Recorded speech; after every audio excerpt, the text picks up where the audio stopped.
सब भाग रहे थे।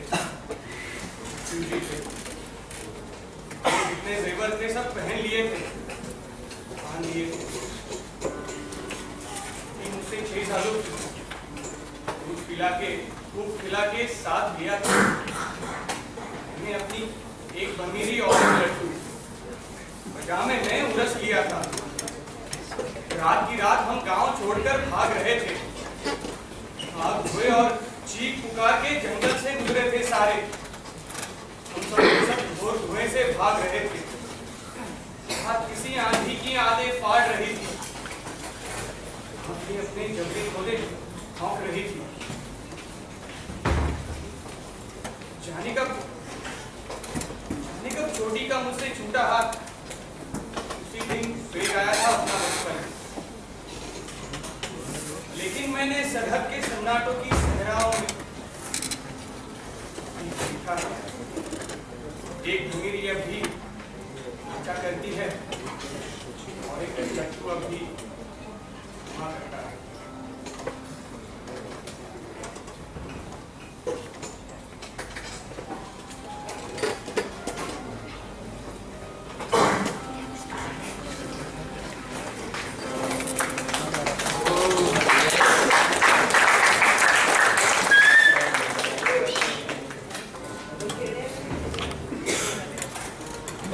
दर्शन सिंह क्यों पागल? बाप घर पे मर गया और माँ उस बच्चे को गुरुद्वारे में और कहानी उसकी बीवी ने एक साथ दो बच्चे जन्म दिए। तो बच्चे देखो उसे ये समझ में ना आए कि वो हंसे या इस हाथ ले तो उस हाथ ले का सौदा किया। सुना था आजादी आ चुकी या शायद आ नहीं। टोटल मंसूर कब पहुंचेगी किसी को पता नहीं चलता। सब छुपते छुपाते गुरुद्वारे में जमा साहब दिन रात दर्द से लड़ा था। आखिरी दिन थे जज की थी और पहली औलाद। दर्शन सिंह रोज नई नई खबरें लाते। अब दंगे फसाद तो बाबूजी भड़स देते। कुछ नहीं होगा बेटा, कुछ नहीं होगा। भला किसी सिख या हिंदू के मकान पर हमले हुए हैं अभी तक? गुरुद्वारे पर तो हो चुके हैं ना बाबूजी, दो बार आप लगा चुके हैं। और तुम लोग उसी गुरुद्वारे में जाकर जमा हो जाना चाहते हो। इस बात पर दर्शन सिंह चुप हो जाते। लेकिन सब लोग घर छोड़कर गुरुद्वारे में ही जमा हो रहे हैं। एक साथ जमा होने से बड़ा हौसला रहता है बाबूजी। और भी कोई हिंदू या सिख परिवार तो है नहीं गया हमारी गली में। बस हम रह गए कल्ले। ये कुछ 10-15 दिन की बात है। रात को आंगन में बाबूजी के गिरने की आवाज हुई। सब उठ गए। एक तरफ से बोले सोनिहाल के नारे सुनाई दे रहे। बाबूजी की शायद उसी से आंख खुल गई। तो छत पर देखने चले गए। उतरते वक्त सीढ़ियों पर पैर फिसला और आंगन में खड़ी कुदाल सर में जा किसी तरह बाबूजी के संस्कार पूरे किए। पर कुछ मालियत थी, गहने जेवरात वगैरह, उन सबको एक तकिए में भरा और तीनों ने गुरुद्वारे में जाकर पढ़ा। गुरुद्वारे में खौफजदा लोगों की कमी नहीं, इसलिए हौसला भी रहता था। हालांकि दर्शन सिंह कहता हम अकेले थोड़ी हैं, और कोई नहीं तो वाहिगुरु के पास तो है। नौजवान सेवादारों का जत्था दिन रात सेवा में लगा है। लोगों ने अपने घरों से जो कुछ भी था, आटा, दाल, घी, चावल सब उठवा लिया। लंगर दिन रात चलता रहता। मगर कब तक? जी, ये सवाल सबके मन में। लोग उम्मीद करते रहते थे कि सरकार कभी कोई मदद तो भेजेगी। अरे कौन सी सरकार? अंग्रेज तो चले गए।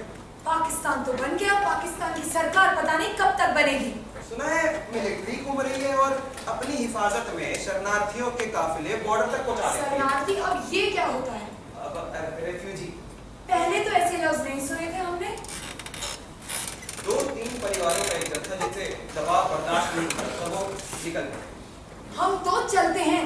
सुना है स्टेशन पर ट्रेनें चल रही हैं। आखिर कब तक यहाँ बैठे वाहिगुरु खुद आकर अपने कंधों पर बैठा कर तो हमें हिंदुस्तान छोड़ने नहीं वाले। क्यों? एक और भी कुर्बानी का हवाला दिया। नानक नाम जहाज है, जो चढ़े सो उतरे पार। कुछ लोग निकल जाते तो खला का एक बुलबुला सा बन जाता माहौल में, और फिर कुछ लोग आ जाते तो बाहर की खबरों से वही बुलबुला फूट जाता। स्टेशन पर तो बहुत बड़ा कैंप लगा हुआ है जी। तो भूख से भी मर रहे हैं, खाका करके हमारी हेल्थी चली जा रही है। 5 दिन पहले एक ट्रेन गुजरी थी, तिल रखने की भी जगह नहीं थी। छतों पर हजारों लोग आमदे थे, हजारों। सुबह सकराती थी, दिन रात गुरुद्वारे में पाठ चलते, और इसी शुभ घड़ी में सहानी ने 2 जुड़वा बच्चों को जन्म दिया। एक बच्चा बहुत ही कमजोर था, जैसे बचने की कोई उम्मीद ही नहीं, लेकिन सहानी ने नाभि से उसे जोर से बांधे रखा, और फिर उसी रात किसी ने कह दिया, स्पेशल ट्रेन आई है जी, खास रिफ्यूजियों को लेने। मैं कह रहा हूँ आज निकल चलो। हाँ। एक बड़ा सा हुजूम रवाना हो गया गुरुद्वारे से, और दर्शन सिंह भी। सहानी कमजोर थी, लेकिन बच्चों के सहारे वो भी चलने को तैयार हो गई। लेकिन माँ ने हिलने से इनकार कर दिया।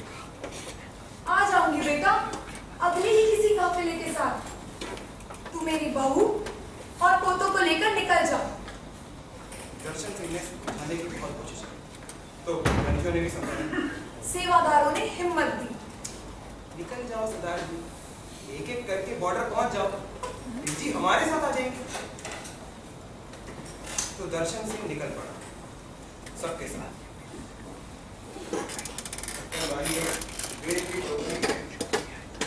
बच्चों को रखकर मुंह सर पर उठा लिया, जैसे परिवार का खोचा लेकर निकला। दोनों स्टेशन की तरफ बढ़े।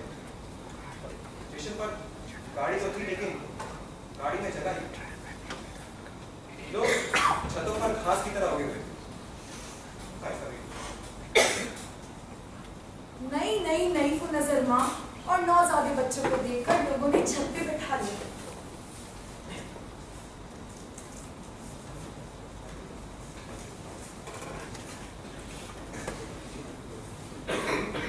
करीब 10 घंटे बाद गाड़ी में एक हरकत हुई।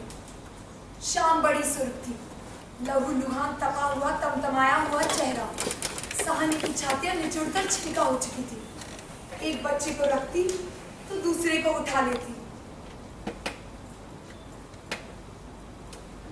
कुछ देर के बाद गाड़ी रात में लाती।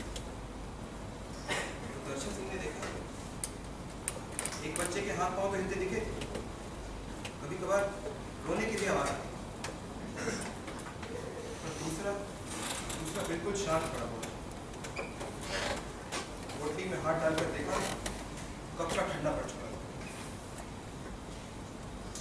दर्शन सिंह जो घुट कर रोया, आसपास के लोगों को भी मालूम चल गया।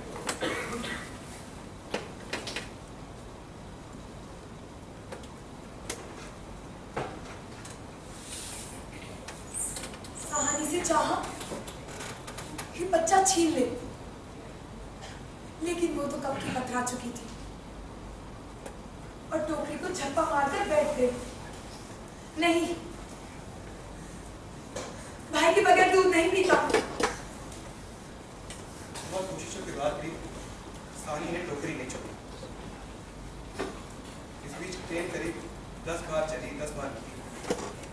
अंधेरे में लोग अंदाजे ही लगाते थे, बस जी खैराबाद आ गया। अरे कहाँ? गुजराबाद है कि मतलब लाहौर 1 घंटे में पहुंच गया समझ। लाहौर आ गया मतलब हिंदुस्तान आ गया। जोश में लोग नारे भी लगाने लगे। जो बोले सो निहाल।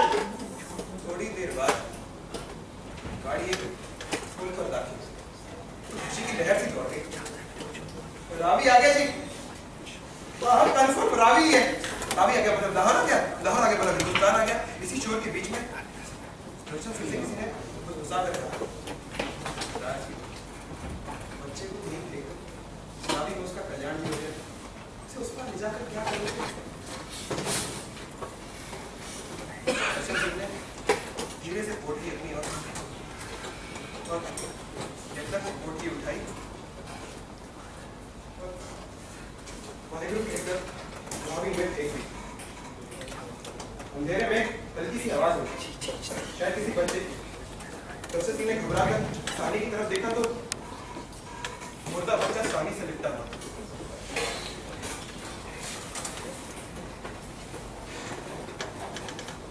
शोर का फिर से एक वाबला उठा। हिंदुस्तान जिंदाबाद! हिंदुस्तान जिंदाबाद! हिंदुस्तान जिंदाबाद!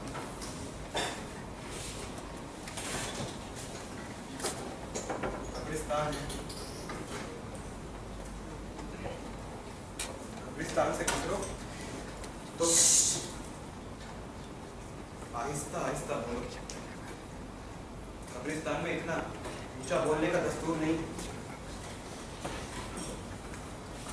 कब्रिस्तान से गुजरो तो पैरों की आहट मध्यम कर लो। चलती फिरती आवाजों से मुर्दों को बड़ी जहमत हो। शांत हो गए, शांत रहना चाहता। करवट लेना मुर्दों के अवतार नहीं।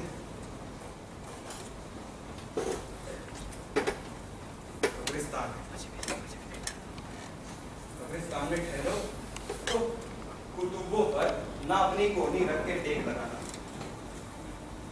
कुतुबों की बुनियादें नहीं होती, ना तो उनकी जड़ें लगती हैं। बस नाम लिखे हैं पर तारीखें खुली।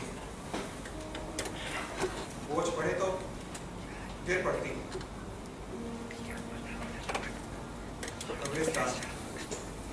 कब्रिस्तान से आहिस्ता आहिस्ता कब कोई हिले ना जगे। लोग अपने जिस्मों की कब्रों में बस मिट्टी ओढ़े दफन पड़े।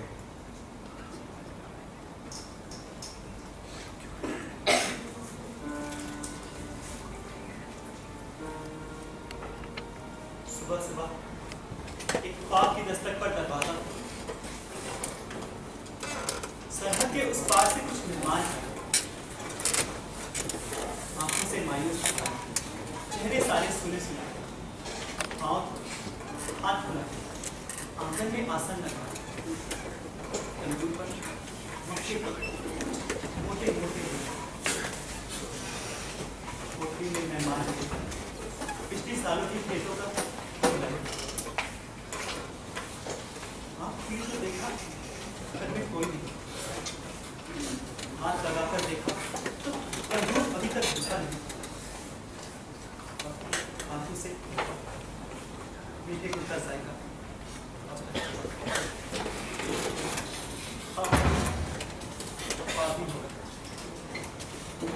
सरहद पर कर रात सुना है चली, सरहद पर कर रात सुना कुछ ख्वाबों का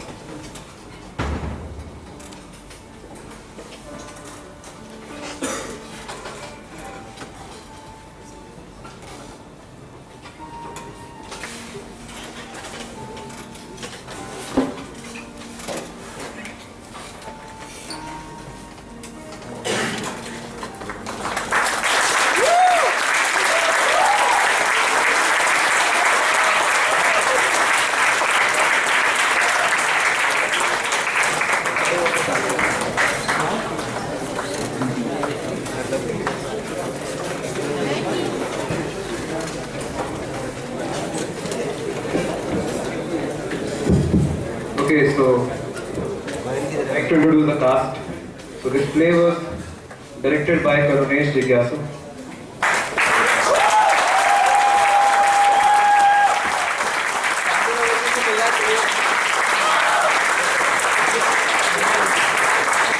Urvashi as Kanchan.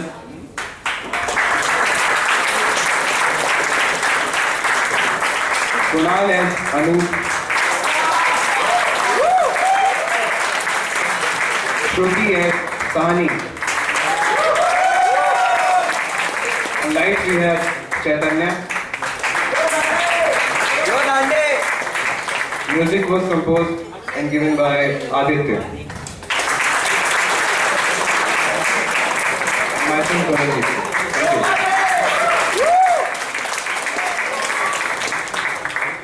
Okay, so next play is Strangers in the Dark, and we will be starting in like 5 minutes. Thank you.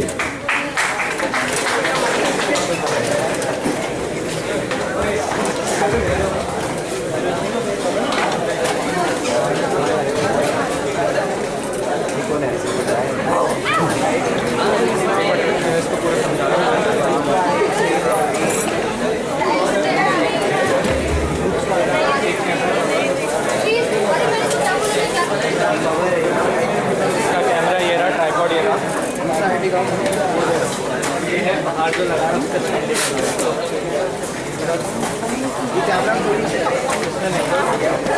इसका कैमरा ये रहा, कैमरा है, ट्राइपॉड है, रिकॉर्डिंग